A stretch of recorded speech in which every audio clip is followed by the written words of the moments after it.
নমস্কাৰ ধুনীয়া ৰিলছ আপোনালোকৰ বাবে এখন হৈছে সেমিনুনি সিঙ্গল চাদৰ আৰু পাৰীটো হ'ব ৰেড কালাৰ পাৰী গেৰটো খুব ধুনীয়াকৈ কৰা হৈছে তো গেৰটো হ'ব এখন চাদৰ ল'ব পাৰিব ৰেডি টু নোহোৱাকৈ 1680 আৰু এখন হৈছে খুবেই ধুনীয়া পাৰীটো হ'ব অৰেঞ্জ পাৰী খুব ধুনীয়াকৈ কৰা হৈছে ইয়াতে গেৰটো থাকিব এনেকৈ এখনো ল'ব পাৰিব 1680 এখন হৈছে ৰেড পাৰী সেমিনুনি সিঙ্গল চাদৰ পাৰীটো হ'ব ৰেড পাৰী এখন প্ৰথমখনৰ নিচিনাই চোন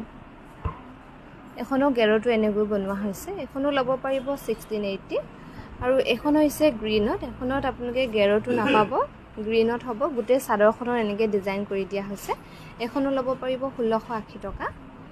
আৰু এখনো হ'ব ৰেড পাৰী সেমিনুনি সিঙ্গল চাদৰ খুব ধুনীয়াকৈ কৰা হৈছে গেৰটো অকল ৰেডত কৰা হৈছে এনেকৈ এখনো ল'ব পাৰিব 1680 এখনত পাৰী কৰা হোৱা নাই পাৰীটো দিয়া হোৱা নাই চাদৰখনৰ গোটে চাদৰখনৰ এনেকৈ কৰি ইয়াতে গেৰ কৰি দিয়া হৈছে এখনো ল'ব পাৰিব 1680 টকা আৰু এখনো হৈছে খুবেই ধুনীয়া সেমিনুনি পাৰ্পল পাৰী সিঙ্গল চাদৰ আৰু পাৰীটো থাকিব এনেকৈ এখনো ল'ব পাৰিব 1680 টকা